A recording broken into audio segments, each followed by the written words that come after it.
Pedimos a todos que ocupem seus lugares para o início desta audiência pública. Senhoras e senhores, bom dia. Sejam bem-vindos a mais um evento da Câmara Legislativa. Nesta oportunidade, para a audiência pública destinada a discutir o enfrentamento do tráfico de seres humanos no Distrito Federal. Convidamos para tomar lugar à mesa e presidir os trabalhos a senhora líder do PT e presidente da Comissão de Defesa dos Direitos Humanos, Cidadania, Ética e Decoro Parlamentar desta Casa, autora desta iniciativa, deputada Érica Cocai.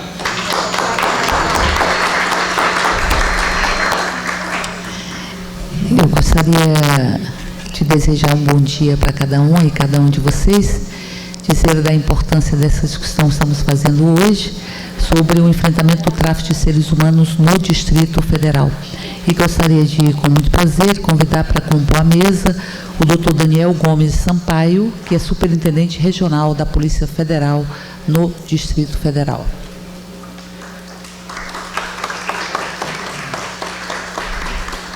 Chamar a doutora Cláudia da Cunha Dias, que representa aqui a Organização Internacional do Trabalho, a OIT.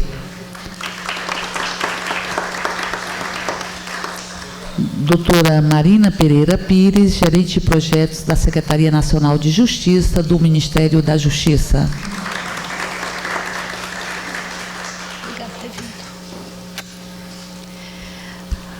A doutora Aldair Brasil Bart, do CICRIA, Centro de Referências, Estudos e Ações sobre Crianças e Adolescentes, professora de todas e todos nós. O doutor Antônio Luiz Barbosa, que é subsecretário de Direitos Humanos do Distrito Federal. O Jacques Nunes de Freitas, que é delegado do Comitê de Enfrentamento ao Tráfico de Seres Humanos do Distrito Federal.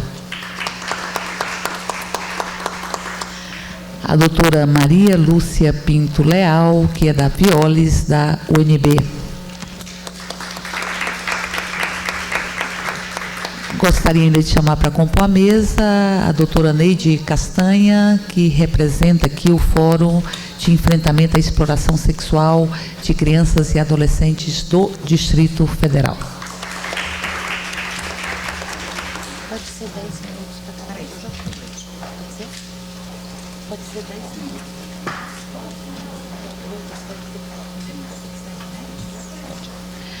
Pronto, para dar início aos nossos trabalhos, imediatamente nós vamos passar a palavra para a doutora Cláudia da Cunha Dias, aqui representando a OIT, até porque, em função de outros compromissos, ela terá que se ausentar antes do término desta audiência pública.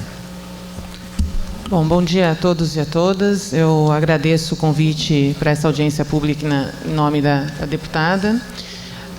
Gostaria primeiramente de falar da importância da discussão de um tema desse numa casa como essa, o Legislativo, por vários motivos. Um deles é porque esse é um tema de baixíssima visibilidade.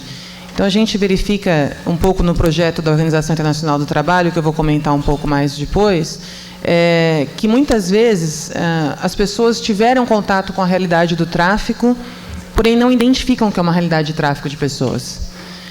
E não identificam por falta de conhecimento e por preconceito.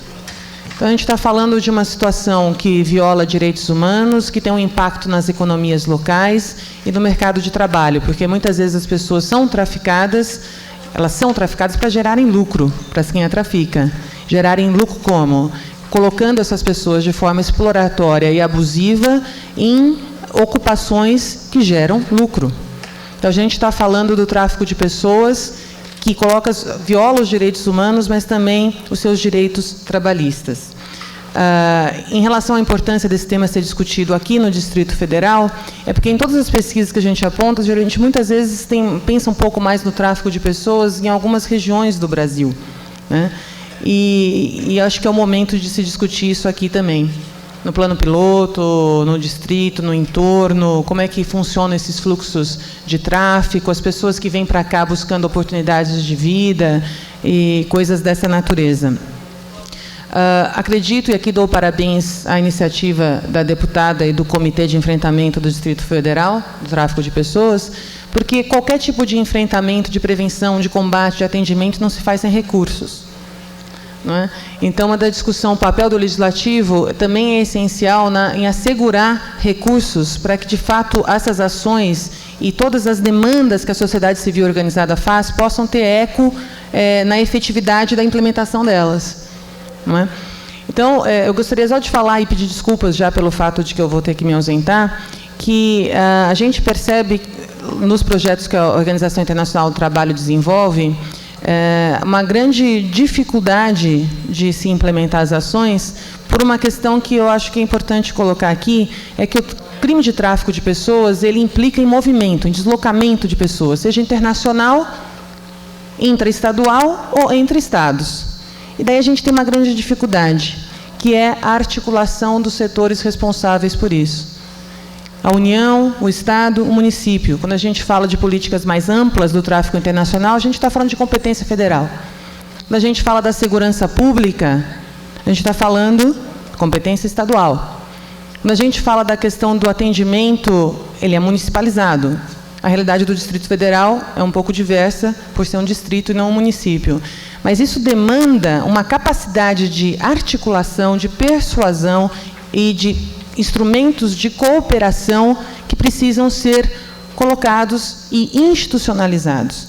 Uma outra questão que eu gostaria só para colocar como pensamento e reflexão é que muitas vezes as vítimas, das pessoas traficadas, principalmente quando a gente fala das pessoas traficadas para fins de exploração sexual comercial, que a gente verifica é que todos aqueles preconceitos que fazem e que nos constituem nas pessoas que nós somos, tem uma interferência na hora que a gente vai ter a nossa atividade profissional. Então, uma pessoa que é traficada para a Europa, e ela foi traficada porque ou foi fraudada falando, ela era trabalhava como um serviço doméstico, tinha essa promessa de ir para lá como serviço doméstico, e depois foi colocada no mercado do sexo. Essa pessoa é encarada pelos setores, os órgãos do Estado, como uma vítima que merece toda uma proteção. Agora, aquela pessoa que já trabalha no mercado do sexo, e ela é iludida da mesma maneira, e é levada para lá e submetida a situações de abuso, ela não é muitas vezes vista como uma pessoa que merece toda a proteção do Estado. Isso já foi fala que eu já escutei de vários profissionais, no sentido de que, doutora, né, se quer o bônus, tem que arcar com o ônus, né?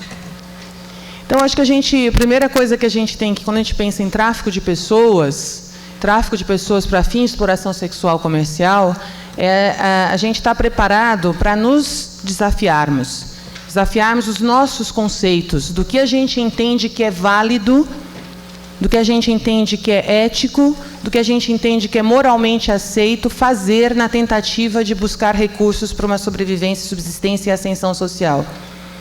E ter esse limite de que o que nós compreendemos advém da realidade que nós vivemos e que isso não pode interferir na nossa atividade profissional. Eu gostaria aqui de falar um pouco agora da questão do projeto da OIT e agradecer meus parceiros, que tem alguns aqui presentes, nesse sentido da importância da articulação e da cooperação. Quando a OIT começou a desenvolver esse projeto, o qual eu coordeno, que é de tráfico internacional de pessoas para fins de exploração sexual comercial, principalmente para Estados Unidos, Alemanha, Itália, Portugal e Espanha, e Países Baixos, buscando uma prevenção, o combate e um atendimento à pessoa traficada que não seja parcial, ou seja, construir uma ponte entre o atendimento feito no país de origem e aqui no país de origem, Brasil, e no país de destino. O que acontece muitas vezes é que a pessoa é atendida lá. Aí depois ela é deportada ou repatriada, vem para cá. E daí não tem nenhuma construção de serviços posto para essa pessoa. Ela tem que buscar os serviços. E, empiricamente, o que a gente percebe é uma reincidência muito grande, uma vulnerabilidade ainda maior para ser novamente aliciada e enviada para outros locais. Então, a importância de se pensar a integração dos serviços públicos, essa rede de atendimento, a rede de serviços, nos fez buscar o apoio da Secretaria Nacional de Justiça, aqui presente, na pessoa da Marina, da Secretaria Nacional de Segurança Pública, da Secretaria Especial de Políticas para Mulheres, da Subsecretaria de Direitos Humanos da Presidência, da Secretaria-Geral da Presidência da República, do Ministério Público Federal, por meio da Procuradoria Federal dos Direitos do Cidadão, aqui a Rosana representando. E a gente percebe que esse núcleo aqui o parabéns ao comitê, criar um núcleo, um fórum de discussão, onde as pessoas possam colocar sobre o seu prisma o que elas têm que fazer, e respeitando os seus mandatos, e verificando como que é possível, nessa construção, se integrar ações. Esse é um exercício que, de fato, pode possibilitar a elaboração e a implementação de uma política pública especial, porque demanda uma política pública especial, que passe pela integração das políticas públicas básicas e de assistência. Então, eu só gostaria de colocar essa contribuição. Eu, de fato, peço desculpas, eu gostaria muito de continuar aqui, e até pela minha fala um pouco atabalhada, porque às 10h30 eu já tenho outro compromisso. E coloco a OIT à disposição. Nós construímos materiais de capacitação, eu ia até passar um vídeo aqui, um manual também sobre tráfico de pessoas que deve ser publicado brevemente. Fizemos uma pesquisa nesses países que eu citei, e essa pesquisa embasou a proposta de uma metodologia de atendimento a vítimas de tráfico. E agora a gente também deve, no dia 7 de dezembro, deve ter um seminário amplo no Congresso Nacional, onde a gente vai apresentar todos esses materiais. Então, agradeço novamente o convite, espero ter contribuído dessa maneira rápida e meio tentando juntar todos os elementos de uma situação e um tema tão complexo, né, tão complexo e multidimensional. E estou à disposição na Organização Internacional do Trabalho para futuros contatos, e desejo a todos uma ótima reunião. Obrigada. Agradeço à doutora Cláudia da Cunha Dias, a parceria da OIT em toda essa discussão, até porque o tráfico de seres humanos ele envolve a exploração sexual na sua grande monta, mas vai envolver também o trabalho escravo, vai envolver a venda de órgãos sem qualquer tipo de consentimento. Então, portanto, nós temos um leque, ainda que muito concentrado na exploração sexual, mas envolve uma série de outros aspectos, até porque exploração sexual, talvez, particularmente criança e adolescente, é uma das formas mais degradantes de trabalho infantil. Muito obrigada, doutora Cláudia. E eu gostaria de, antes de passar para a próxima pessoa, anunciar a presença, e agradecendo, da assessora técnica em Ciências Sociais e Pesquisa, Helenita Torres, que é do Conselho de Defesa dos Direitos do Negro do Distrito Federal. Agradecer o Jorge Guterres, assessor de projetos, também no Conselho de Defesa do Negro, do João Márcio Costa e Souza, agente social da CEAS, Francisco de Assis Souza, assistente administrativo do FUNBEP, do Marcos Antônio Costas Lopes, estudante da Universidade Católica de Brasília, do Daniel Brasil Bart, universitário, da Eliana Maria de Carvalho, assistente administrativo do Fundo Canadá, do Nelson Cândido da Silva, assessor da Subsecretaria de Direitos Humanos e Cidadania da CEAS, da Rosineide Lima de Oliveira, assistente social e membro do Comitê de Enfrentamento ao Tráfico de Seres Humanos do Distrito Federal, do CDS do Núcleo Bandeirante, Josiel Brito, chefe de comunicação social da Superintendência da Polícia Federal do Distrito Federal, do Giancarlo de Jesus Silva, apoio técnico do Comitê de Enfrentamento ao Tráfico, do Regisvan Soares de Andrade, chefe da Divisão de Combate ao Crime da Polícia Rodoviária Federal, a Beatriz Gil Sanches, oficial de programa, a Wanda Ribeiro, coordenadora do Fundo Canadá, da Luciene de Souza Moraes Ramos Melo, representante da Gerência de Apoio Psicopedagógico da Secretaria de Estado de Educação, da Rosana do Amaral, assessora analista da Procuradoria Federal dos Direitos Cidadãos do Ministério Público, do José Milton Oliveira Lima, que é servidor público do agente social. E anunciar também que nós estamos ao vivo pela TV Distrital, canal 9 da NET, sendo assistidos, portanto, pelo conjunto da população do Distrito Federal, que está sintonizado com o Canal 9. Eu passo a palavra nesse momento para a doutora Marina Pereira Pires, que é gerente de projetos da Secretaria Nacional de Justiça, do Ministério da Justiça. Obrigada, deputada Érica Cocai. Gostaria, em primeiro lugar, de agradecer o convite da Câmara Legislativa e do Comitê para que o Ministério da Justiça pudesse participar dessa audiência pública e, de alguma forma, contribuir nesse debate, né?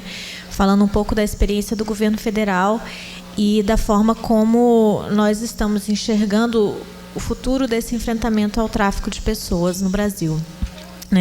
O Ministério da Justiça começou a atuar mais diretamente nessa temática muito por força de um projeto de cooperação técnica internacional em parceria com o Escritório das Nações Unidas contra Drogas e Crime, né?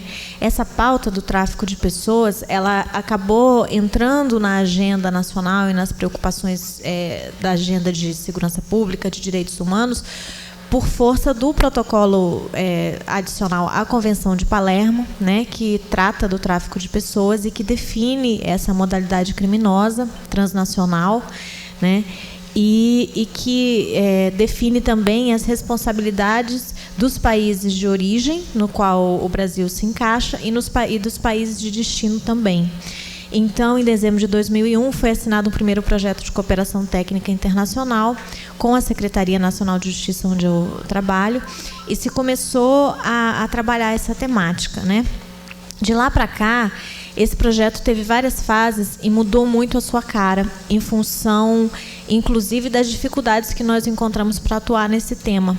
Porque, apesar de ser um crime organizado transnacional, ele é um tipo de crime que tem características muito particulares. Envolve um recorte de gênero muito forte, um recorte de geração no tráfico interno, né, que a gente tem dentro do Brasil, também muito forte. Envolve questões culturais, econômicas e sociais muito profundas. Então, é um tema que, apesar de ser também um tema de justiça, ele é um tema que a justiça não pode trabalhar sozinho, porque, como a gente tem ouvido, inclusive tem sido uma surpresa boa ouvir policiais falando isso, fala assim, não adianta a gente prender, não adianta a gente reprimir, porque se a gente não consegue prevenir, se a gente não consegue trabalhar nas causas, o nosso trabalho fica perdido, né? Então, assim, já é um sinal da caminhada que se fez até aqui, quando policiais dão um relato desse, porque ele dá uma dimensão do quanto se conseguiu aproximar as linguagens, que às vezes são tão diferentes de quem trabalha com a área de defesa e responsabilização e quem trabalha com a rede de atenção e de retaguarda social para essas pessoas traficadas, né? Então, o projeto se concentrou em 4 estados, que foram Goiás, Ceará, Rio de Janeiro e São Paulo. Esses estados foram escolhidos porque por terem características especiais e porque a gente entendeu que o governo federal não tinha expertise para estar atuando no Brasil inteiro de uma forma piloto, de maneira eficaz. E foi muito bom que a gente fez essa redução geográfica, porque mesmo trabalhando só nesses 4 estados, foi uma experiência muito gratificante, mas também muito difícil, que a gente agora tem uma possibilidade de avaliar e está levando essa experiência de uma forma melhorada, ampliada, discutida e refletida para outros estados do Brasil que também têm problemas graves, né?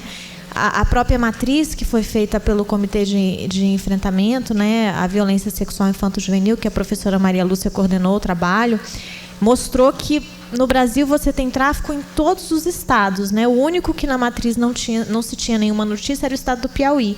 Mas não quer dizer que não existe, simplesmente é que não tinha notícia. Então, é uma coisa que está espalhada por todo o Brasil, mas que tem características muito específicas dependendo da região onde você vai. Então, em relação ao Distrito Federal especificamente, a gente tem trabalhado em parceria com o comitê da professora Aldair, né, apoiando naquilo que nos é possível, o trabalho que é feito aqui e acompanhando as discussões que estão em andamento, né. O Distrito Federal tem uma localização geográfica muito estratégica e a gente percebe isso e acho que o pessoal da Polícia Federal talvez possa falar de forma mais empírica, com mais dados, mas em todas as conversas que a gente tem, a localização do Distrito Federal no meio do estado de Goiás, que é um estado de origem de muitas dessas mulheres, com um aeroporto que tem um fluxo muito grande e que é um aeroporto de entroncamento para as rotas que vão para a região norte, que vão para a região nordeste, né? Então, assim, com certeza, se a gente não tem tanto conhecimento de casos onde as vítimas tenham origem no Distrito Federal, a gente sabe que é um local de trânsito muito importante. Tanto que na campanha de esclarecimento nacional que o Ministério da Justiça lançou em outubro do ano passado, a gente trabalhou muito também o aeroporto aqui do Distrito Federal, porque a gente sabe que os aeroportos são regiões muito estratégicas para trabalhar informações para a população ter um conhecimento maior sobre a temática, começar a se desarmar dos seus preconceitos, porque às vezes é muito difícil trabalhar com esse tema, porque, em primeiro lugar, é difícil você entender por que uma pessoa que passa toda a violência que está associada ao tráfico volta para a rede de tráfico, né? E a gente sabe que a reincidência é muito alta. E aí, como bem falou a deputada Érica Cocai, é o mesmo que acontece no trabalho escravo, né? Então, às vezes, é difícil você explicar para a pessoa que não tem aquela experiência de vida, que tem uma visão, às vezes, culturalmente enviesada de quem é esse brasileiro ou essa brasileira que cai numa rede dessa várias vezes e, às vezes, logo que é retirado da rede, procura voltar para essa rede, o que está por trás disso. Então, assim, muito em função dessas questões, a gente tem trabalhado a questão do atendimento como uma das prioridades nossas. E, além de ser prioridade, é uma das coisas mais difíceis de se trabalhar. Porque, em primeiro lugar, é muito difícil trazer essa pessoa traficada para o serviço. Porque ela normalmente não vê que tipo de ganho ela pode ter a partir da entrada nesse serviço. E, por um outro lado, você tem um risco que a pessoa corre pela questão do crime organizado que está envolvido nessas redes, né?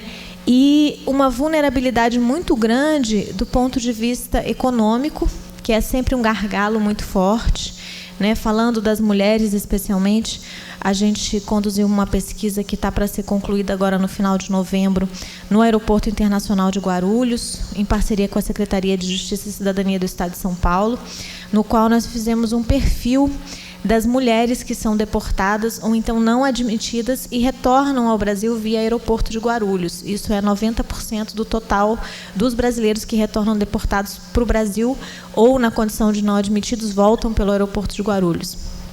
A gente teve uma larga parceria da Polícia Rodoviária Federal, Polícia Federal, Infraero, Receita, Anvisa, todos os órgãos que trabalham no aeroporto, organizações não governamentais que atuam na cidade de Guarulhos e fazem recepção das pessoas deportadas. E, para nós, alguns dados preliminares ainda, porque a pesquisa não está concluída, são bastante importantes para traçar um pouco do perfil dessa pessoa, para que a gente possa tentar chegar até ela num serviço de atendimento ao qual a gente se propõe. Por um lado, a maioria dessas mulheres tem uma escolaridade bastante alta comparada com a média da população brasileira. O que a gente percebeu na aplicação dos questionários é que a maioria delas tem ensino médio completo ou incompleto. Se a gente pensa no total da população brasileira, que tem uma média de anos de estudo inferior a 5 anos, isso é muito, quer dizer, quase o dobro. Mas quando você vai cruzar esse dado de escolaridade com o dado de renda, você percebe que o maior grupo tem rendimento até 3 salários mínimos, ou seja, é um rendimento baixo. Então, isso mostra um problema estrutural muito sério que a gente precisa estar trabalhando e que isso tem que ser uma política transversal.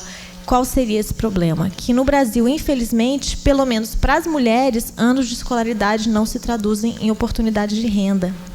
E esse é um gargalo seríssimo, porque se você, via educação, não vai oferecer incremento de renda, como é que você pretende oferecer esse tipo de ascensão?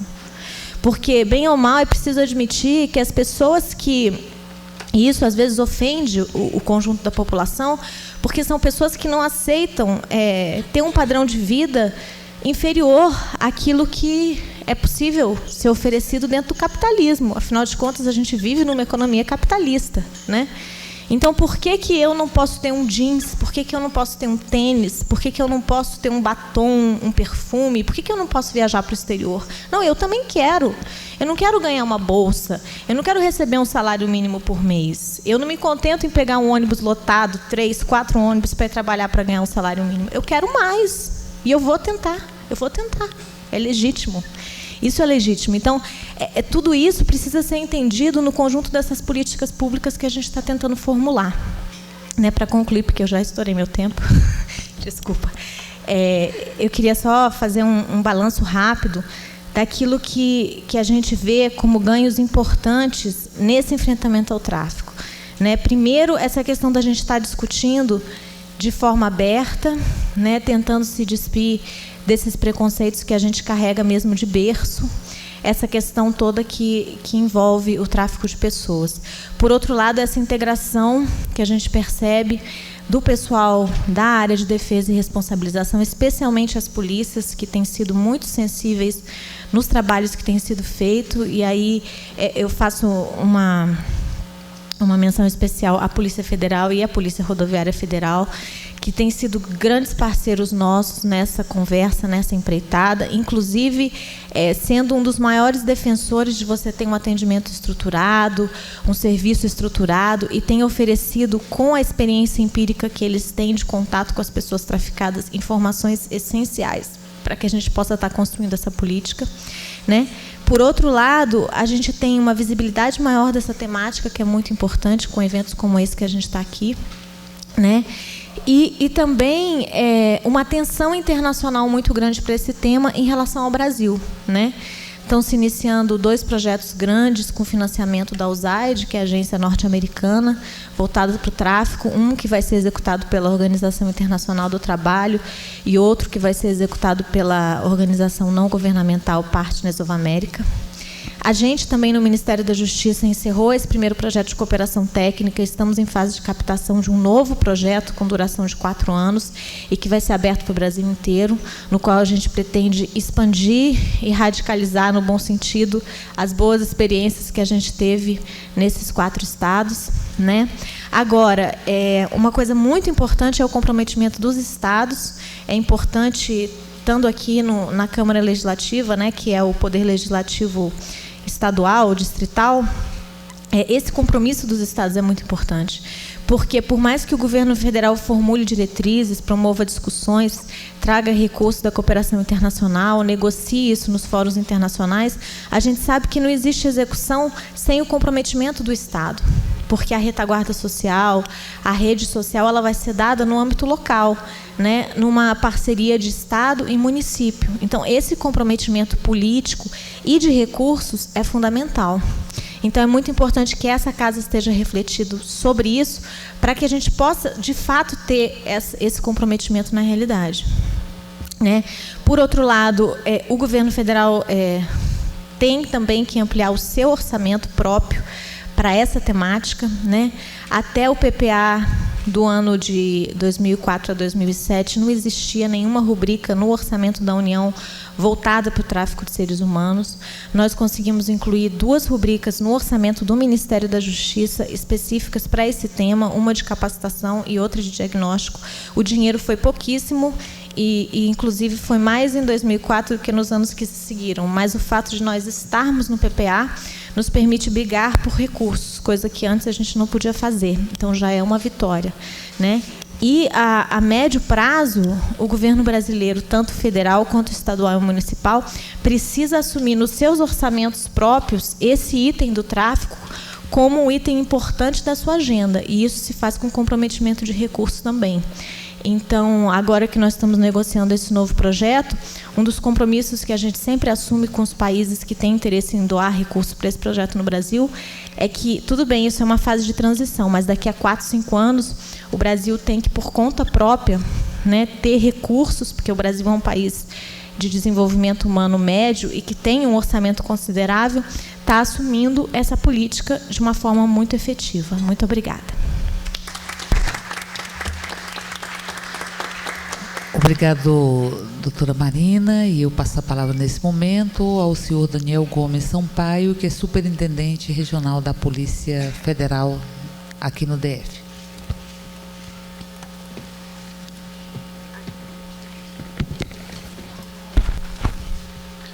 Bom.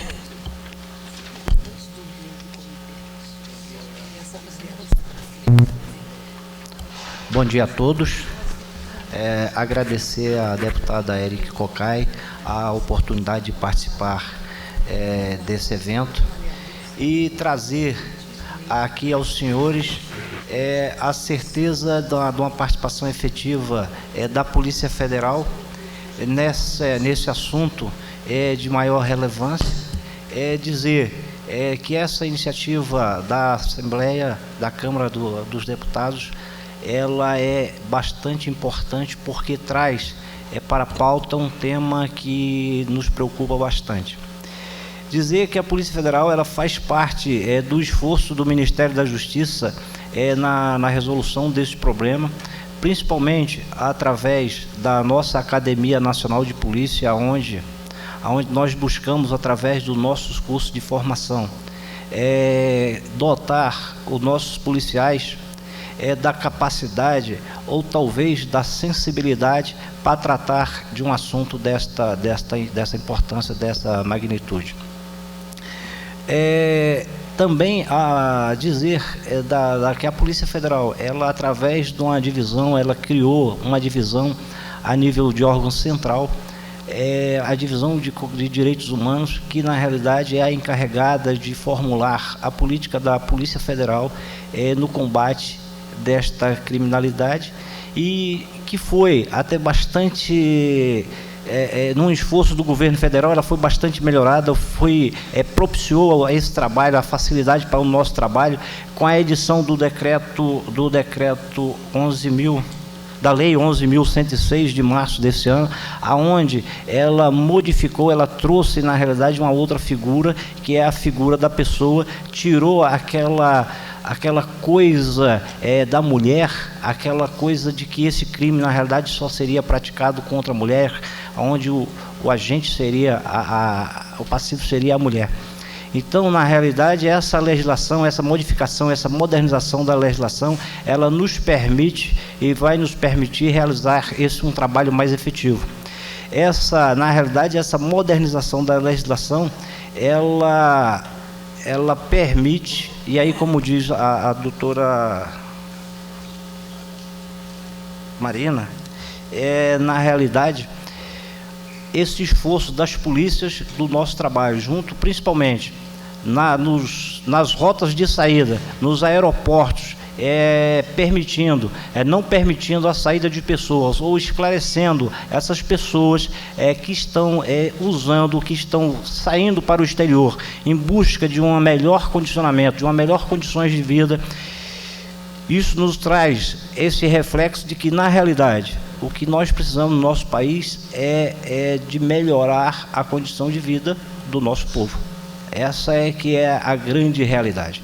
Ou seja, o que nós temos que buscar é resolver problemas sociais que leva a pessoas simples, carentes, a buscar melhor condições de vida em outro país.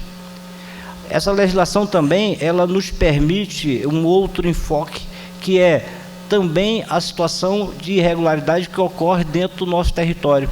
Ou seja, muitas vezes nós estamos focados numa situação de saída de pessoas para outro país, enquanto na realidade nós temos também o tráfico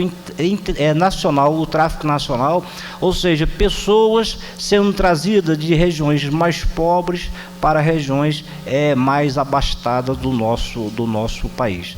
Então, quer dizer, nós temos na realidade duas situações: temos o tráfico internacional de seres e temos também o tráfico nacional de seres.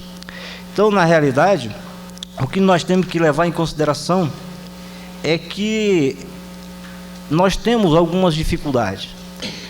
E aí nós temos aqui uma dualidade de atuação. Nós temos, no caso do tráfico nacional, aonde pessoas são trazidas de regiões mais pobres para a região mais abastada do nosso país. Nós temos uma competência da Polícia Civil. Então nós temos que trazer para essa discussão a Polícia Civil, nós temos que trazer para essa discussão a justiça, as justiças estaduais, o judiciário estadual, porque no viés do tráfico internacional, aí é onde entra a competência da Polícia Federal através da necessidade, através da competência da Justiça Federal, de apurar os crimes, aonde onde é feito através de tratados internacionais, a competência da Justiça Federal para a apuração desses crimes, objeto de tratados internacionais. A competência da Polícia Federal, ela está bem clara, porque é a Polícia Judiciária da União. Então, no tráfico internacional, é onde nós estamos buscando a repressão a esse tipo de criminalidade. Mas essa transnacionalidade, ela é uma dificuldade, porque hoje, apesar da globalização, a Polícia Federal, ela investiu e modernizou, principalmente a nossa divisão de Polícia Internacional, que seria a Interpol, que é exercida pela Polícia Federal, onde nós estamos buscando estreitar esses relacionamentos, nós estamos buscando diminuir essas distâncias através de um projeto 24/7, que seria 24 horas, 7 dias por semana de atuação, de troca de informação. Então, esse é um esforço da Polícia Federal, através da nossa representação da Interpol aqui no Brasil. Um outro fator que a gente coloca também como óbice também na realidade, o preconceito que tem o agente encarregado da investigação, porque, como disse, na realidade a legislação anterior, ela tratava simplesmente do tráfico de mulheres. E normalmente, como a pessoa tinha sempre que, como esse crime, na realidade, ele era voltado principalmente para a prostituição, muitas das vezes a pessoa acreditava que normalmente a simples vontade da pessoa de ter ido praticar o crime, na realidade, ela se tornava responsável por esse fato. E esse é o esforço que nós estamos buscando, através da nossa academia, através dos nossos cursos, de mostrarmos para os nossos policiais, para a polícia e a Senasp também fazendo esse esforço, nas secretarias de segurança pública, nas polícias civis, polícia militar, na realidade de dotar o policial da sensibilidade adequada para combater esse tipo de criminalidade. Agora, como eu estava falando, na realidade o que nós entendemos é que a nossa necessidade só de combate, ela tem o óbice, que é o perfil da pessoa que é vítima desse tráfico internacional, desse tráfico de seres. E entendemos que, na realidade, um fator bastante preocupante é o baixo nível de escolaridade. E nós entendemos, então, que, na realidade, esse fórum teria talvez buscar uma forma da gente melhorar essa intelectualidade, ou buscar através da educação, buscar através de uma participação mais forte na educação, para que a mulher, a partir do momento em que ela tenha um nível intelectual melhor, ela tenha na escola, na nossa educação, ela tenha condições de resistir a essa pressão. E aí eu acredito que nós vamos ter a incidência dessa criminalidade diminuída.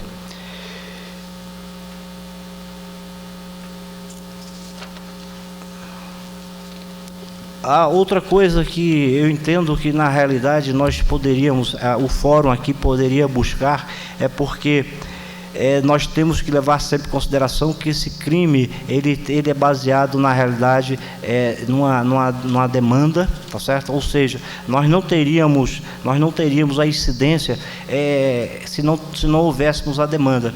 Na realidade, todo tipo de tráfico, na realidade, há que se entender primeiro da demanda, para que a gente possa, na realidade, depois buscar a combater a sua incidência. Teríamos que buscar uma forma de diminuir a demanda, E nós sabemos que a demanda nos países industrializados, nos países de primeiro mundo, na realidade, muitas das vezes, ela é fomentada, talvez naquela tentativa do Estado brasileiro de buscar recurso através do turismo, e por que não através do turismo sexual. Então a Polícia Federal, durante esses últimos anos, nós buscamos entender isso, e nós realizamos então algumas grandes operações, aonde nós conseguimos, através desse entendimento, da busca do pessoal de outro país, na busca desse turismo sexual, e que com a vinda desse turismo sexual, na realidade, depois eles importam, ou exportam, no caso nosso, exportam as pessoas para o tráfico internacional, para o seu atendimento nos outros países. Então, nós realizamos já o ano passado várias operações de sucesso no Ceará, e principalmente no estado de Goiás, aqui, já que o enfoque aqui é na região centro-oeste. O estado de Goiás, ele aparece na realidade como um estado de destaque na exportação do tráfico de seres humanos, principalmente para os países da Europa, e principalmente para a prostituição. Então, nós tivemos só 2 segundos aqui que eu...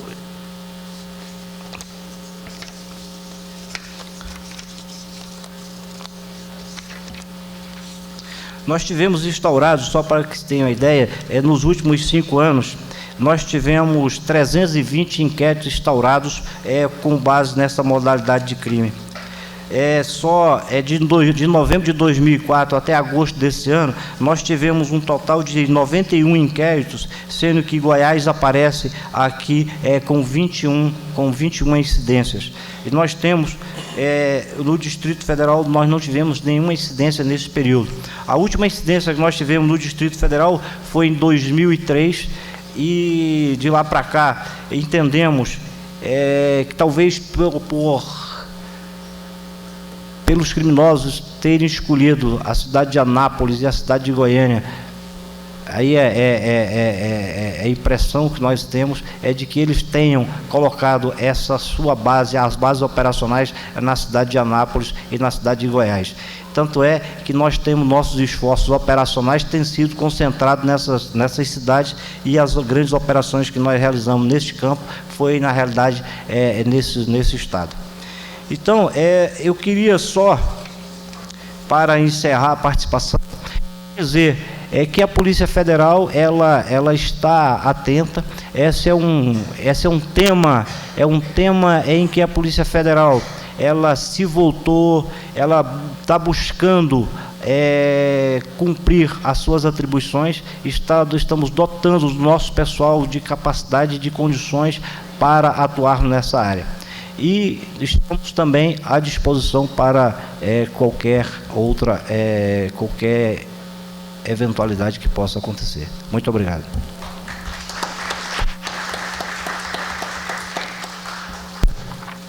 Obrigado, doutor Daniel. E eu acho que todo o plano de enfrentamento, ele passa por também a qualificação, a formação dos agentes de segurança pública, mas, para além disso, há um processo de prevenção e, eu diria, de conscientização do conjunto da população, da sociedade civil, sobre as artimanhas deste tipo de crime, que não é qualquer coisa. É uma rede criminosa que só não é mais lucrativo do que o tráfico de droga, o tráfico de armas, mas que se estabelece como uma das redes mais lucrativas, se estima, inclusive, na perspectiva de que renda por volta de 9 bilhões, 7 bilhões de dólares anualmente o exercício deste tipo de crime. E eu passo a palavra nesse momento para o doutor Antônio Luiz Barbosa, que é subsecretário de Direitos Humanos aqui do Governo do Distrito Federal. Bom dia a todos. Eu quero cumprimentar a mesa em nome da deputada Érica Cocai e louvar a iniciativa da Câmara, juntamente com a nossa amiga Aldair Brasil, pela iniciativa dessa audiência pública. Eu acho que ela pode ser extremamente esclarecedora a respeito de um tema tão palpitante para todos nós que operamos com a política de direitos humanos e cidadania. Mas eu fiz uma reflexão a respeito do assunto e tive que associá-la a uma situação muito grave do ponto de vista social, econômico, político e cultural. A doutora Marina já fez um enfoque a respeito do assunto e eu gostaria de aprofundar mais um pouco a respeito disso, porque eu li um relatório da ONU que no ano de 2000, em setembro do ano 2000, reuniu-se na Organização das Nações Unidas 189 países para discutir os 8 objetivos do milênio para o desenvolvimento. E ficou assentado entre esses países que até 2015 eles assumiriam um compromisso para enfrentar 3 temas fundamentais, que é a erradicação da pobreza e da miséria. A outra é o estabelecimento de políticas de promoção da igualdade de gêneros. E a terceira, a sustentabilidade ambiental. No primeiro relatório oferecido pelo PNUD, desses 189 países, a miséria aumentou em 50% deles. Quer dizer, que então é um problema extremamente grave, sério. E nesse relatório foi apontado também que os países ricos não assumiram um compromisso efetivo com essa questão, enquanto que os países em desenvolvimento tentaram fazer algo nesse sentido, mas nada foi feito com o objetivo de combater, pelo contrário, aumentou essa questão da pobreza. Mas no último relatório oferecido pelo PNUD, que é o Programa das Nações Unidas para o Desenvolvimento, ela traz dados extremamente assustadores nessa questão.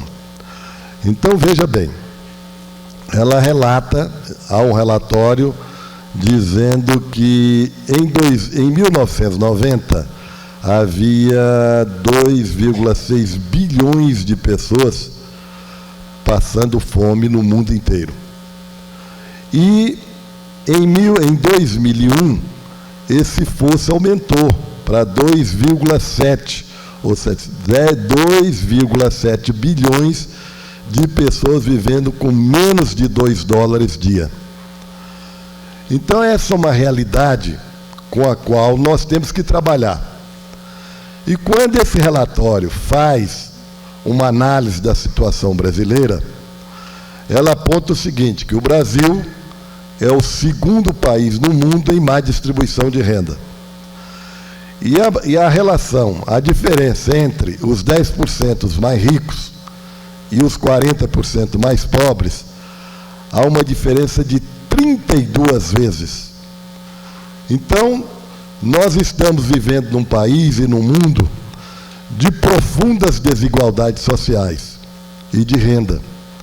Então, nós temos que associar a questão do tráfico de seres humanos com essa questão social, política e econômica. E é fundamental para todos nós trabalharmos desta forma, porque nós temos no país mais de 500 mil organizações não governamentais trabalhando em diversos segmentos sociais. É preciso que haja um esforço muito grande por parte de toda a sociedade para enfrentarmos esse problema do tráfico de seres humanos, olhando pelo lado da pobreza, pelo lado da desigualdade de renda, que também nesse relatório aponta que a globalização neoliberal tem aumentado não só a pobreza dos países em desenvolvimento, como também nos países ricos. Vocês acabaram de presenciar a questão do Katrina. Quem é que ficou lá naquele estado foram pobres, negros, né, e possivelmente também prostitutas. Então, veja bem, eu me preocupo profundamente com essa questão, porque se nós não buscarmos esse esforço que eu falei, de enfrentamento da pobreza, da miséria, da desigualdade, da discriminação, do racismo, são todas questões que estão sendo colocadas na ordem do dia exatamente para que nós possamos informar a sociedade do que acontece efetivamente. E aí, eu gostaria de trazer uma questão que para mim me parece fundamental. Nós temos os legislativos estaduais, municipais, do DF e o federal. Esses legislativos, por ocasião dos orçamentos, eles incluem várias verbas destinadas a diversas políticas públicas do país. Mas, infelizmente, o nosso orçamento ele é meramente autorizativo. E eu acho que a grande questão que nós devemos, o poder público que opera na área de direitos humanos, assistência social e etc., e as organizações não governamentais devem enfrentar esse problema para transformar esse orçamento de autorizativo para determinativo. Porque a grande realidade que nós vivemos, porque os legislativos aprovam os orçamentos, verbas orçamentárias, e elas não são aplicadas na sua totalidade, porque o poder executivo contingencia esses orçamentos. Então, gasta o que quer, e gasta no que quiser. Não é? Embora a gente tenha que assumir esse compromisso de aplicar as verbas orçamentárias, mas nem sempre nós temos força para fazer com que esses orçamentos sejam aplicados. Então, esta é uma questão que eu acho que, para ajudar no enfrentamento da questão do tráfico de seres humanos, que a deputada disse com muita propriedade, que movimenta 9 bilhões de dólares e são pessoas, e 4 milhões de pessoas traficadas. Quer dizer, isso tudo é uma realidade que nos choca, não é? Exatamente quando nós temos a questão da exploração sexual comercial, que se dá por diversas formas, né? Através dos motéis, hotéis, né? Freelance, e vai por aí, as mulheres do asfalto, as damas do asfalto. Então, há várias colocações, mas que a sociedade não está suficientemente informada que essa monstruosidade que se pratica hoje com relação ao tráfico de seres humanos. E veja bem, a ONU também aponta que nós somos, me parece que o primeiro país da América do Sul em exportação de mulheres e o terceiro do mundo. É uma realidade gritante que choca a todos nós. Então, primeiro, nós temos que ver a questão da pobreza e da miséria. Nós temos que ver essa questão orçamentária, que eu acho que os poderes legislativos, e isso é que é muito bom que esteja acontecendo na Câmara, que nós precisamos mudar essa realidade orçamentária. Sem o que, dificilmente nós vamos atingir os nossos objetivos, que é de combater a questão com mais seriedade. E a terceira questão, que já foi focada aqui, eu gostaria de dizer que essa integração entre o poder legislativo, executivo, o judiciário, com todas as organizações não governamentais, é fundamental para que nós possamos também ajudar nesse enfrentamento. E a questão das polícias, de um modo geral, ela foi, no âmbito da ditadura militar, ela foi muito treinada para tortura, para desconhecer essa realidade do tráfico de seres humanos. Então, quando eu vejo com alegria que se criou um núcleo na Polícia Federal de Direitos Humanos, eu acho que isso é um bom começo. Nós temos que mudar a realidade da polícia, não é? Fazer com que essa cultura da Polícia Federal, Estadual, Municipal, mude com relação ao enfoque da tortura, da violação dos direitos humanos. Então, isso tudo nós precisamos enfrentar também para poder mudar essa realidade, não é? Então, nós passamos aí mais de 20 anos vivendo num período da ditadura e claro, criou-se essa cultura que nós temos que, viu, deputada, ajudar a mudar isso. Essa realidade, nós temos que ver que ela existe, não é? Para podermos enfrentar exatamente isso. Muito bem. Então, eu acho que se nós conseguirmos exatamente, junto aqui com a Aldair, que tem sido realmente uma pessoa que tem feito um trabalho que merece destaque e apoio de todos nós. E eu quero dizer que a Secretaria de Estado de Ação Social, a Agência de Desenvolvimento Social, as quais estou aqui hoje representando, e mais a Subsecretaria de Direitos Humanos, estão dispostas a ajudar nessas questões que nós levantamos aqui. Não basta apenas, não é, falarmos a respeito do assunto. Nós temos que ter projetos, programas e políticas públicas voltadas para isso. Então, veja bem, nós acabamos de sair de um referendo a respeito do enfrentamento das armas, não é? E, infelizmente, o não ganhou. Mas ganhou e nos trouxe também uma reflexão muito grande a respeito daquilo que a sociedade respondeu com relação a esse referendo, que é um exercício de cidadania. Eu acho que nós devemos ter mais referendos para falar sobre aborto, para falar sobre eutanásia, as células troncos, né? A maioridade penal. Então, eu acho que tudo isso serviu como instrumento para que a sociedade refletisse abertamente sobre esses temas. E eu quero concluir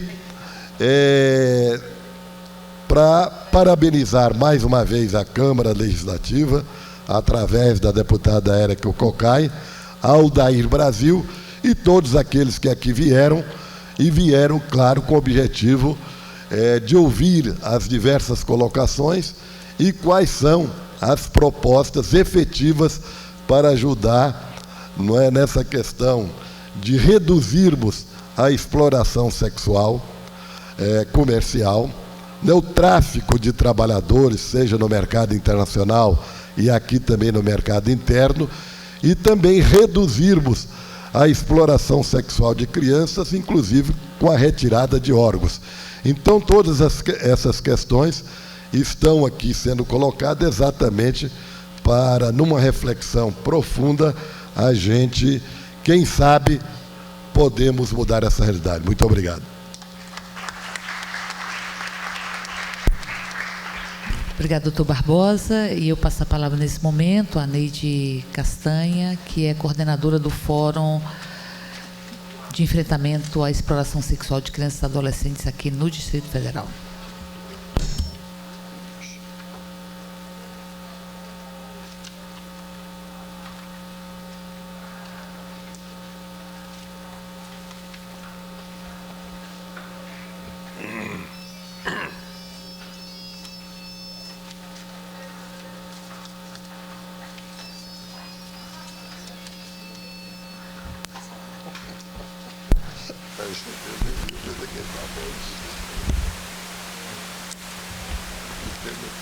Bom dia a todos.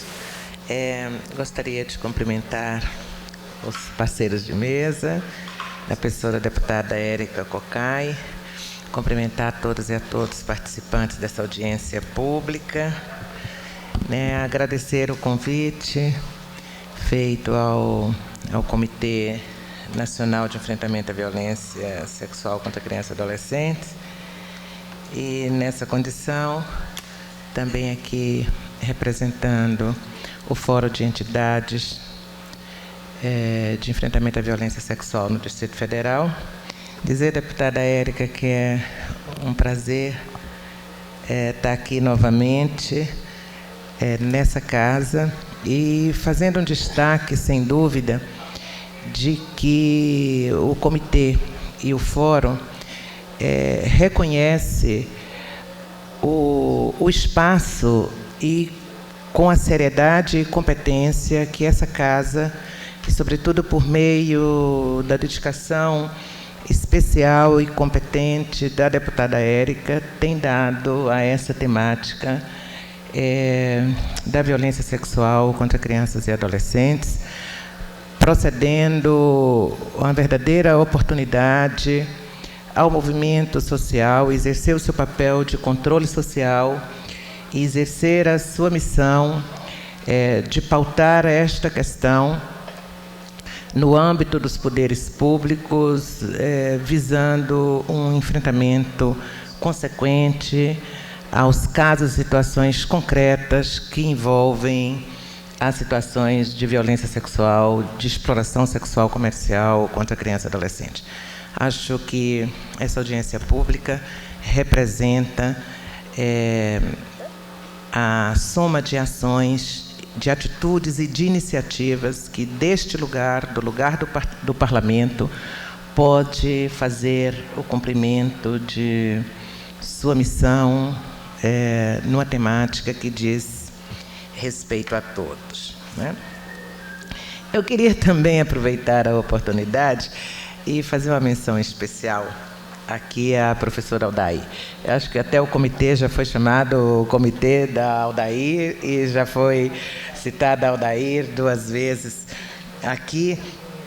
E eu queria dizer que estas citações, para além de personalizar um esforço que, sem dúvida, é um mérito do coletivo, sem dúvida também um reconhecimento da dedicação pessoal e profissional da professora Aldair, que com competência vem somando junto a tantos outros atores para introduzir essa temática no Distrito Federal.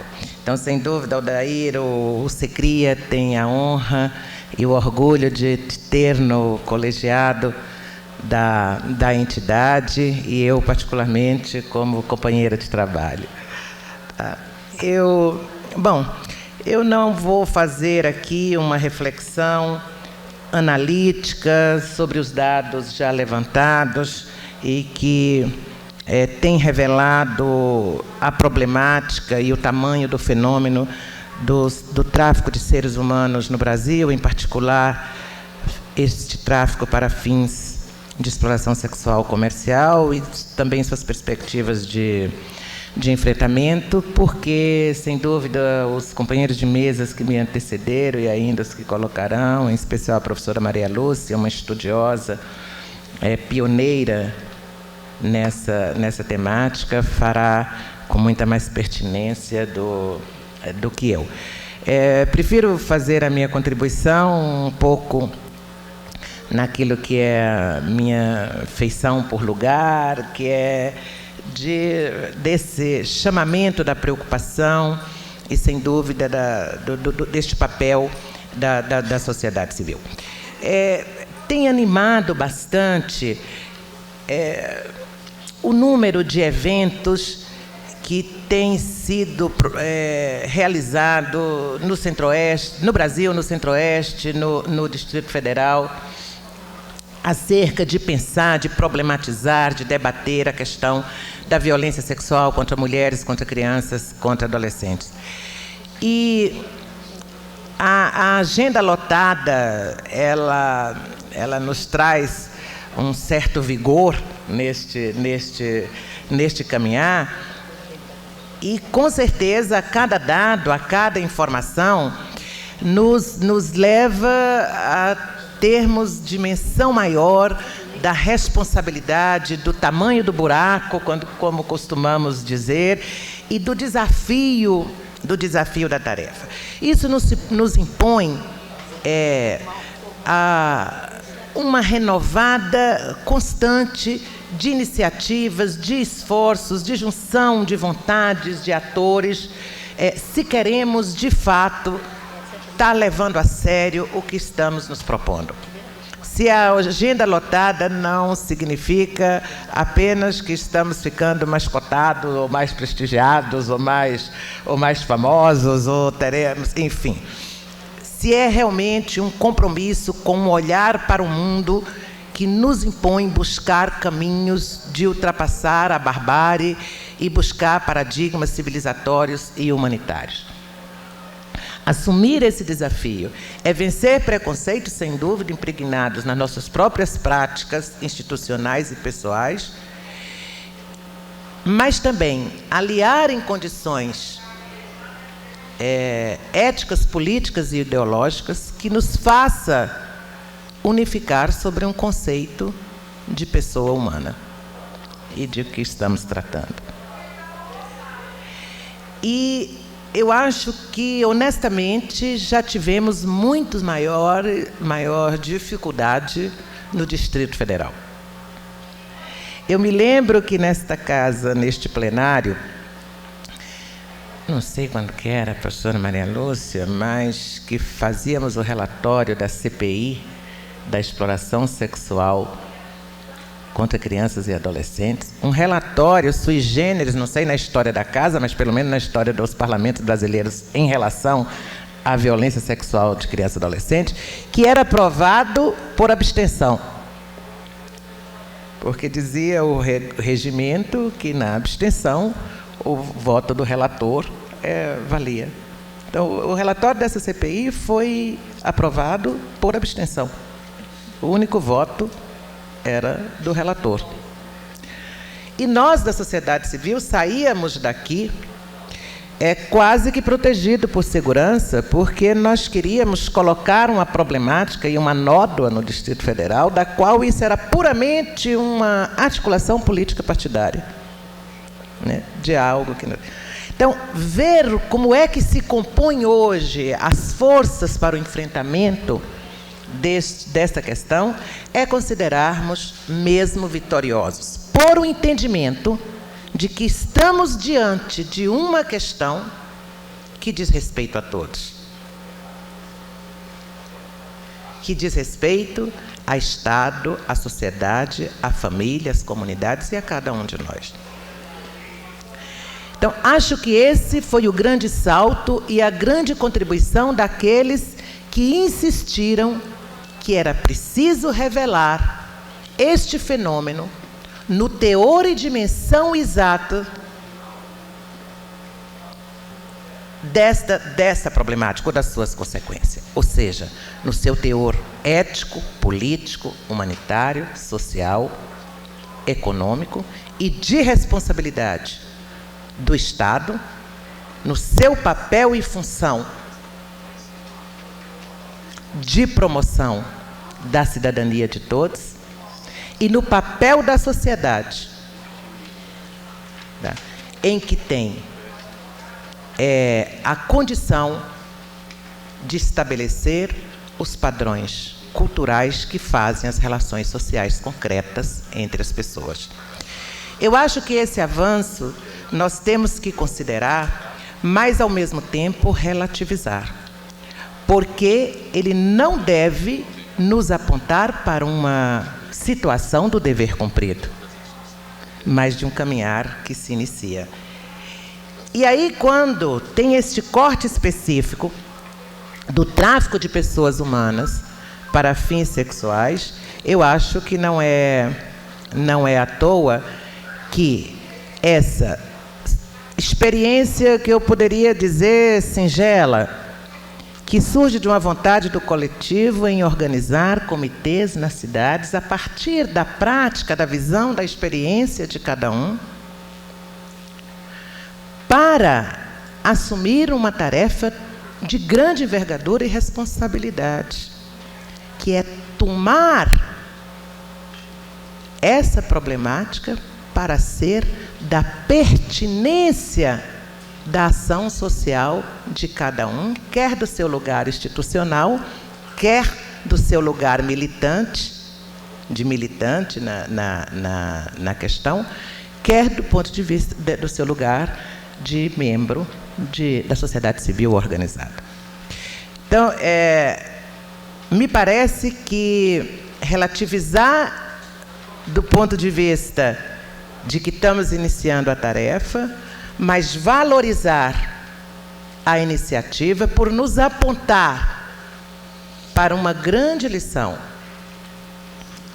qual seja, que são as iniciativas modestas e singelas, porém, que unifica vontades nascida no interior da sociedade e na prática institucional e política de cada cidadão, capazes de consolidar uma perspectiva da capacidade brasileira de amparar seu povo. Eu escutava, acho que há uma semana atrás, num evento realizado pelo Ministério Público do Distrito Federal, na promotoria de Brasilândia, fazia um evento sobre violência sexual de crianças e adolescentes, e lá já se falava, Aldair, dos comitês. E nas perguntas que me vinham, perguntava o que era esse comitê e qual a sua missão. E eu fiquei meio embaraçada, porque eu não sou... Aldair não estava lá para dizer... Para mim, eu não sou uma pessoa frequente nos debates do comitê. Entretanto, eu sou uma pessoa frequente nos debates das iniciativas e dos esforços dessa coletividade. E me apeguei a isso para saber que não ia falar bobagem. E uma estudiosa portuguesa, que é funcionária da Embaixada de Portugal, nos trazia pelo menos duas questões extremamente importantes e, ao mesmo tempo, angustiantes. Primeiro, ela dizia, professora Maria Lúcia, que não é mais do negócio lucrativo na ilegalidade e no crime organizado. A exploração sexual de seres humanos para fins sexuais não é mais o terceiro negócio lucrativo, que agora é o primeiro. Que os estudos dela apontam que a repressão em cima da arma e das drogas leva à estratégia da mobilidade do lucro e do negócio para a exploração sexual. Essa era a primeira coisa que jogava um outro desafio para a gente. E a segunda, que os programas oferecidos pelas diferentes organizações humanitárias do mundo, a atenção a pessoas em situação de tráfico para fins sexuais, ou já consolidada numa relação concreta de exploradas, os programas das organizações humanitárias oferecidos a este problema social concreto é o último recurso buscado pelas pessoas vitimizadas. Ou seja, as pessoas não acreditam que esse esforço seja capaz de ser alterativo na sua relação de vida. Então, nem sequer serve. Bom, e diante disso, nós vemos essa iniciativa, apoiada pelo SECRIA, surgida depois de um grande esforço do SECRIA a tomar uma empreitada, coordenada pela professora Fátima Leal e pela professora Maria Lúcia Leal, como sendo o primeiro estudo sistematizado para falar de tráfico de seres humanos no Brasil, já conhecida, tão íntima, acho importante quando eu chego assim numa cidade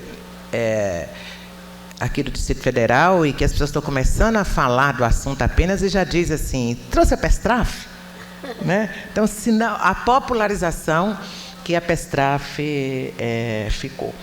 Então, a partir desse esforço inicial, a região Centro-Oeste inicia um aprofundamento na temática com o apoio da OIT e o SECRIA toma no Distrito Federal essa questão, vendo a possibilidade real de já avançar. Então, o que passa no surgimento do comitê é que, embora o Distrito Federal não figure nos dados que possa proceder um estudo analítico mais focado, ele passa a revelar essa situação iminente e assume verdadeiramente a temática como pertinente. Então, os comitês surgem com uma grande força como uma iniciativa de prevenção. O comitê como iniciativa de ação na dimensão preventiva. Entretanto, não a prevenção abstrata, que parece que não há o objeto a se lidar, mas a prevenção que assume o teor político e pragmático da questão, para interferir no combate, sim, às questões estruturais onde constroem socialmente este fenômeno, como o combate à pobreza, mas também o combate ao crime e à impunidade. Aliado a situações, sem dúvida, que possam empoderar ações de políticas públicas que assumam o direito de crianças e adolescentes a poder desenvolver-se, incorporando a sexualidade como um elemento real de suas vidas, porém livre do abuso e da exploração.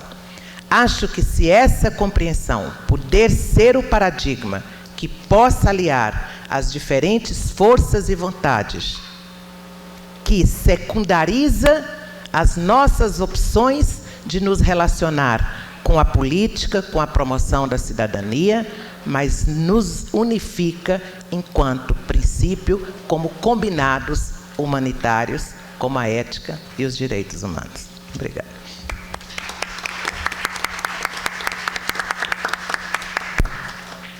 Obrigado, Neide. Eu passo a palavra nesse momento para a doutora Maria Lúcia Pinto Leal, do Violes, da UNB. Uma das maiores especialistas que temos na temática do tráfico de seres humanos. Um bom dia a todos e a todas. Queria cumprimentar a mesa, os parceiros, os amigos de muito tempo, de muito trabalho, em nome da deputada Érica Cocai, que em particular tenho muita admiração, não pela pessoa simplesmente dela, mas pela coisa pública que ela tem defendido no rumo à construção dos direitos humanos. Eu sempre falo a construção dos direitos humanos, porque os direitos humanos não é uma coisa dada, é, antes de tudo, uma construção social. Eu acho que esse espaço que você lidera nessa casa, ela ajuda a construir a Ágora. A Ágora na Grécia é o espaço da democracia. E a democracia só se faz na construção pública de um determinado conhecimento. E o conhecimento, ele se relaciona direto com a sua história, com a sua época e com o corpo da construção política de todos os atores sociais que embarcam num novo processo ético e civilizatório. Eu acho muito importante nós estarmos discutindo no século XXI, nessa ágora, o tráfico humano, porque não é um objeto de análise novo, ele é antigo.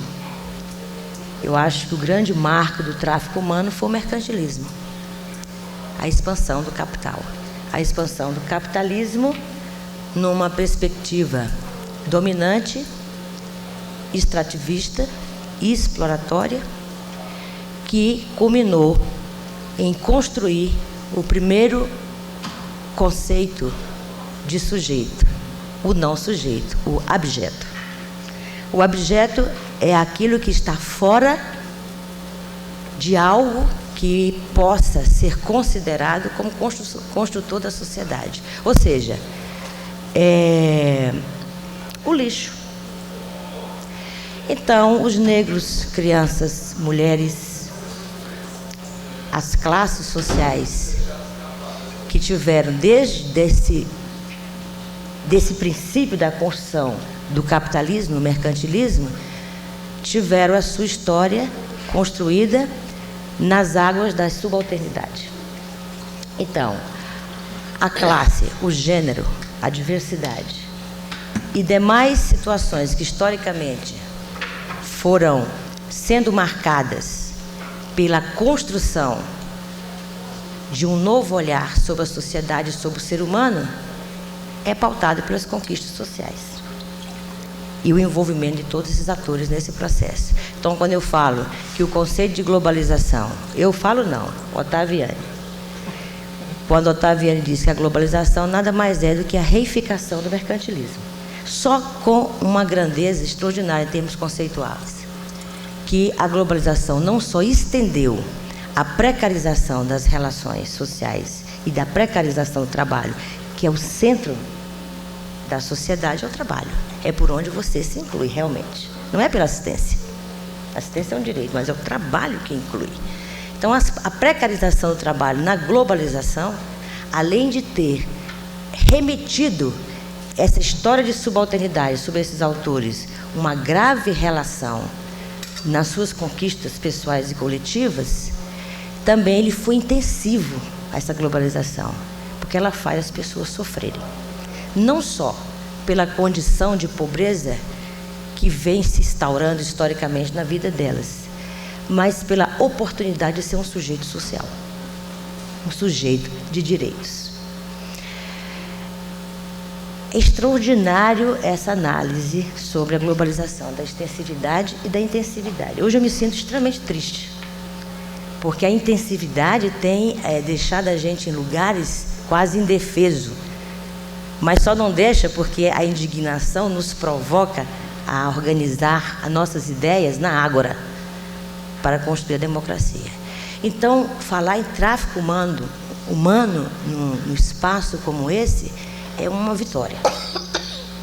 É uma vitória porque, embora a gente não conseguiu dar respostas concretas sobre todos os avanços aqui colocados, nós temos uma díade de entender que nós precisamos voltar àquela primeira frase na militância estudantil: a luta continua. Doa o que doer, né?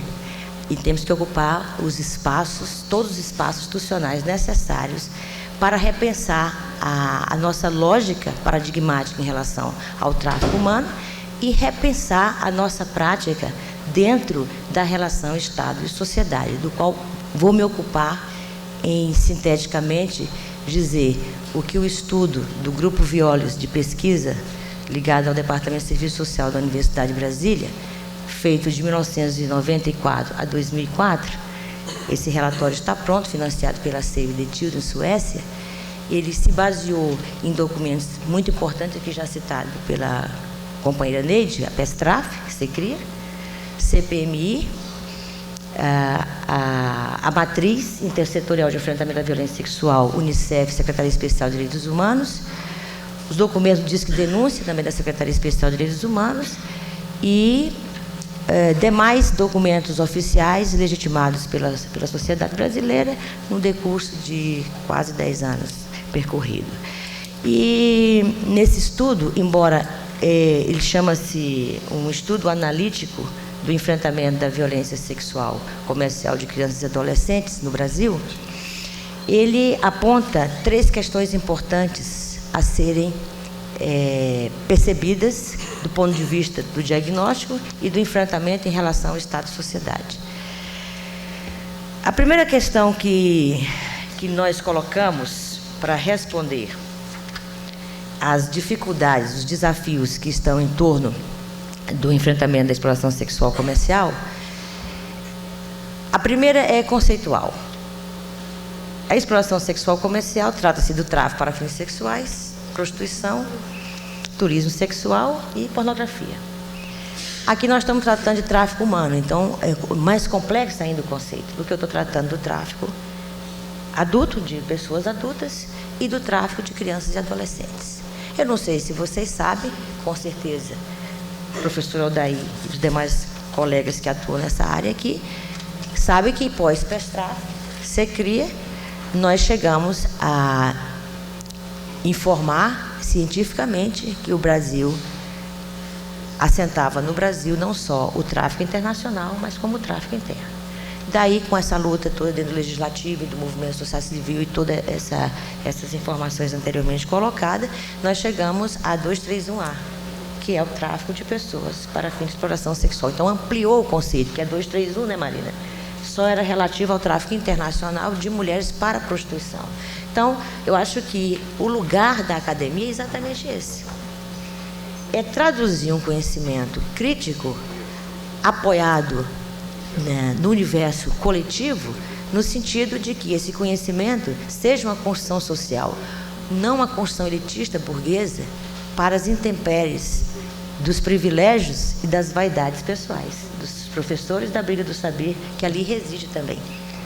Então, eu acho que quando a gente faz uma pesquisa com esse nível de participação e comprometimento, a gente mostra uma nova metodologia de examinar a realidade social, que parte exatamente de combinar o real com o teórico e com o processo participativo. Eu acho que Paulo Freire jamais deveria ser esquecido na face da Terra. Então, nada é mais novo do que o conhecimento dele baseado na égide do pensamento gramsciano. Então, eu acho que nós fizemos não foi criar nada de novo, foi colocar em prática um conhecimento que já tinha comprovado claramente que o caminho do conhecimento é exatamente o processo participativo. Então, a partir daí, a gente vem tentando compreender como vamos enfrentar o tráfico humano, tanto do ponto de vista do tráfico adulto, como do tráfico da criança e adolescente para fins sexuais. O conceito de protocolo diz que é o recrutamento, o transporte, o alojamento, do ponto de vista objetivo. Do ponto de vista subjetivo, sob condições de coerção, cárcere privado e todos os tipos de violência que possa imputar a um ser humano. Então, a objetividade e a subjetividade constrói o fato social, que é o tráfico, que é uma questão social, não é uma questão apenas de interesse psicossocial. É, antes de mais nada, uma questão social, porque é um fenômeno que nasce dentro da história da organização de um mercado que trafica o ser humano. O ser humano é a mercadoria, é a mercantilização do ser humano. E sobre a égide de um tipo de comércio que está relacionado ao crime organizado. Em função disso, como nós vamos enfrentar, dentro do sistema capitalista, que tem a globalização extensiva e intensiva, um mercado organizado para o sexo e relacionado ao crime organizado? Que aí, como disse a deputada, tem a intersetorialidade do turismo sexual, da exploração sexual, do trabalho infantil, do trabalho forçado, de toda sorte de outro tipo de extrativismo das relações de trabalho e de atividade do ser humano. Ora, a pergunta que nós fizemos para responder essa dificuldade que se coloca em pensar a questão social do tráfico humano dentro da perspectiva do mercado, na sua nova atualidade conceitual, que é a globalização, e de Estado, que é o Estado neoliberal, com um país periférico e semi-periférico como o nosso, por exemplo, e a periferia, semi-periferia, como falou o colega lá da secretaria aqui e tal, que não é uma realidade só, né? Quer dizer, o tráfico humano, a miséria, a pobreza e demais situações sociais não é uma realidade só dos países periféricos e semi-periféricos, também dos países desenvolvidos. Então, como nós vamos enfrentar essa situação dentro da lógica do desenvolvimento e crescimento desigual, dentro da perspectiva da globalização? Como vamos desenvolver aquilatar o conceito do paradigma de direitos humanos numa perspectiva de direitos de desenvolvimento e direitos humanos para todos? Por que eu estou dizendo isso? Se o tráfico humano é transnacional, eu tenho que pensar como vou desconstruir globalmente este mercado violento. E como vamos construir uma consciência ética e civilizatória que atravesse as políticas públicas em nível local, regional e global.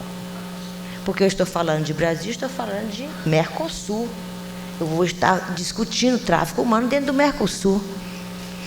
E o Mercosul, qual é a relação de poder que ele tem de enfrentar isso dentro da globalização dos mercados e na questão do crime organizado com a ALCA, com a NAFTA, e etc, etc. Então, esse espaço aqui também serve para a gente refletir com profundidade as determinações econômicas, políticas, sociais e culturais desse fenômeno.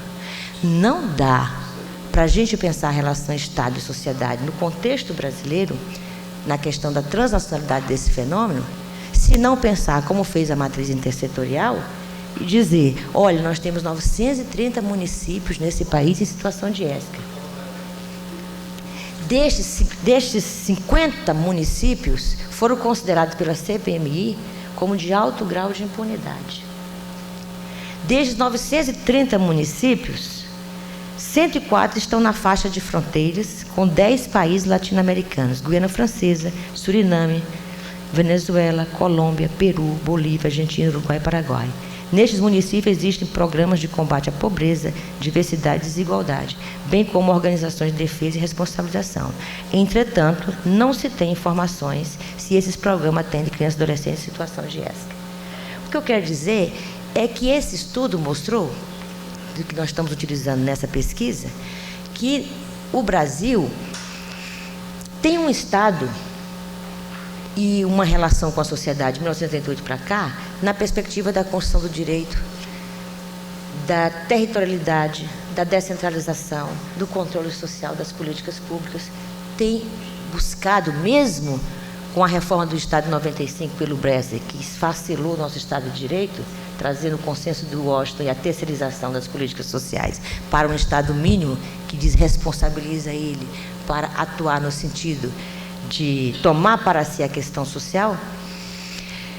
Com todo esse esforço, essas contradições entre a teoria e a prática, nós avançamos no sentido de perceber que o tráfico assume na agenda pública brasileira uma centralidade, mas o investimento social em relação ao tráfico humano não teve essa centralidade do ponto de vista da sua prática e sua materialidade. Hoje, quando eu acordei de manhã e fui tomar meu simples café, a primeira nota que eu vejo no jornal é: o governo corta 70% da verba para jovens.